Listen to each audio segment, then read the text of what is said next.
ಸಿದ್ದರಾಮಯ್ಯನವರು 5 ವರ್ಷ ಮುಖ್ಯಮಂತ್ರಿ ಆಗ್ತಾರೆ ಅನ್ನೋದು ಇಡೀ ರಾಜ್ಯದ ಜನರ ಒಂದು ಬೈಕೆ ಮತ್ತು ರಾಜ್ಯದ ಜನರ ಆಸೆ ಇದೆ.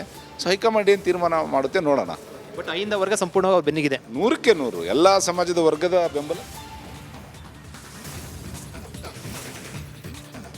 ಯಾರ ಕೈ ಪಾಲಾಗಲಿದೆ ರಾಜ್ಯ ಕಾಂಗ್ರೆಸ್? ಡಿಕೆಶಿಗೆ ಸಿದ್ದರಾಮಯ್ಯ ಬಣದಿಂದ ಚೆಕ್ಮೇಟ್. ಸಿಎಂ ಪರ ಹಿಂದಾಸ್ತ್ರ ಪ್ರಯೋಗ.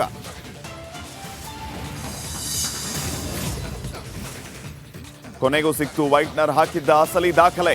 ಹೈಕೋರ್ಟ್ ರಿಟ್ ಅಪೀಲ್ನಲ್ಲಿ ದಿಢೀರ್ ಪ್ರತ್ಯಕ್ಷ. ಸಿದ್ದರಾಮಯ್ಯ ಮುಖ್ಯಮಂತ್ರಿ ಸ್ಥಾನಕ್ಕೆ ಮುಳ್ಳಾಗುತ್ತಾ ಡಾಕ್ಯುಮೆಂಟ್.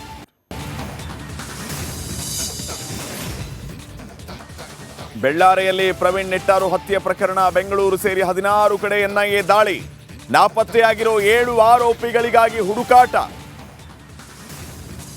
ಪೊಲೀಸ್ ಠಾಣಾ ವ್ಯಾಪ್ತಿಯಲ್ಲಿ ಒಂದು ಘಟನೆ ನಡೆದಿತ್ತು. ಎಕ್ಸಾಕ್ಟ್ಲಿ ಕೆಂಗೇರಿ ಬಸ್ ನಿಲ್ದಾಣದ ಎದುರುಗಡೆ ಬೆಂಜ್ ಕಾರು ಡಿಕ್ಕಿಯಾಗಿ ಸಂಧ್ಯಾ ಸಾವನ್ನಪ್ಪಿದ್ರು. ಆ ವಿಚಾರಕ್ಕೆ ಸಂಬಂಧಪಟ್ಟಂತೆ ಈಗ ಆರೋಪಿ ಧನುಷ್ಗೆ ಜಾಮೀನು ಮಂಜೂರಾಗಿದೆ. ಹೈಕೋರ್ಟ್ನಿಂದ ಧನುಷ್ಗೆ ಜಾಮೀನು ಮಂಜೂರಾಗಿರೋದು. ಕುಡಿದು ವಾಹನ ಚಲಾಯಿಸಿ ಅಪಘಾತ ಮಾಡಿದ್ದ ಈ ಆರೋಪಿ ಧನುಷ್ ಪತ್ನಿಯ ಸಾವಿನ ನ್ಯಾಯಕ್ಕಾಗಿ ಪತಿ ಶಿವಕುಮಾರ್ ಹೋರಾಡಿದ್ರು. ಇದೀಗ ಹೈಕೋರ್ಟ್ ಜಾಮೀನನ್ನ ಮಂಜೂರು ಮಾಡಿದೆ.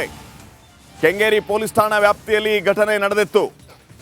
ಎಕ್ಸಾಕ್ಟ್ಲಿ ಬಸ್ ನಿಲ್ದಾಣದ ಎದುರುಗಡೆ ರೋಡ್ ಕ್ರಾಸ್ ಮಾಡುವ ಸಂದರ್ಭದಲ್ಲಿ ವಿಪರೀತ ವೇಗದಲ್ಲಿ ಬಂದಿದ್ದಂತಹ, ಕುಡಿದ ನಶೆಯಲ್ಲಿ ವಾಹನ ಚಲಾಯಿಸ್ತಾ ಇದ್ದಂತಹ ಧನುಷ್ ಈ ಸಂಧ್ಯಾ ಮೇಲೆ ತನ್ನ ಬೆಂಜ್ ಕಾರನ್ನು ಹರಿಸಿದ್ದ.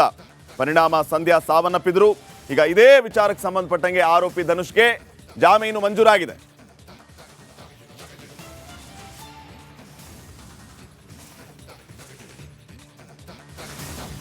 ಒಂದ್ ಕಡೆ ಬಿಜೆಪಿಯಲ್ಲಿ ಯಾವ ರೀತಿ ಭಿನ್ನಮತ, ಮತ್ತೊಂದು ಕಡೆ ಕಾಂಗ್ರೆಸ್ನಲ್ಲಿಯೂ ಕೂಡ ಅಧಿಕಾರಕ್ಕಾಗಿ ಬಣ ಬಡಿದಾಟ ಜೋರಾಗಿದೆ.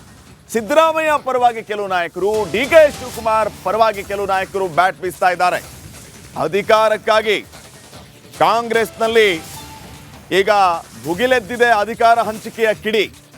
ಒಬ್ಬೊಬ್ಬ ಪ್ರಮುಖ ನಾಯಕರಿಂದಲೇ ಬಹಿರಂಗವಾಗಿ ಹೇಳಿಕೆ ಕೊಡುವಂತಹ ಕೆಲಸ ಆಗ್ತಾ ಇದೆ. ಈಗ ಗೃಹ ಸಚಿವ ಡಾಕ್ಟರ್ ಜಿ ಪರಮೇಶ್ವರ್ ಅವರ ಸರದಿ. ಸಿದ್ದರಾಮಯ್ಯ, ಡಿಕೆ ಶಿವಕುಮಾರ್ ಅಧಿಕಾರ ಹಂಚಿಕೆ ಮಾತಿಗೆ ಪರಮೇಶ್ವರ್ ಕಿಡಿಕಾರಿದ್ದಾರೆ. ಅವರಿಬ್ಬರೇ ಎಲ್ಲ ಒಪ್ಪಂದ ಮಾಡಿಕೊಳ್ಳೋದಾದ್ರೆ ನಾವ್ಯಾಕಿರೋದು ಅಂತ ತಾವು ಇದ್ದೀವಿ ಅನ್ನುವಂತಹ ಮಾತನ್ನು ಹೇಳಿದ್ದಾರೆ.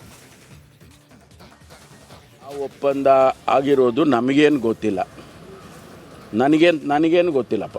ನಾನು ಯಾರು 2-3 ಜನ ಕೇಳಿದೆ, ಡೆಲ್ಲಿ ಒಳಗೂ ಕೇಳಿದೆ, ಇಲ್ಲೂ ಕೇಳಿದೆ. ಯಾವ ಒಪ್ಪಂದನೂ ಯಾರೂ ಆಗಿದೆ ಅಂತ ಎಲ್ಲೂ ಯಾರೂ ಹೇಳಿಲ್ಲ. ಶಿವಕುಮಾರ್ ಅವರು ಏನು ಅರ್ಥದಲ್ಲಿ ಹೇಳಿದಾರೋ ಗೊತ್ತಿಲ್ಲ ನನಗೆ. ಅದಕ್ಕೆ ಸಿದ್ದರಾಮಯ್ಯನವರು ಮಾನ್ಯ ಮುಖ್ಯಮಂತ್ರಿಗಳು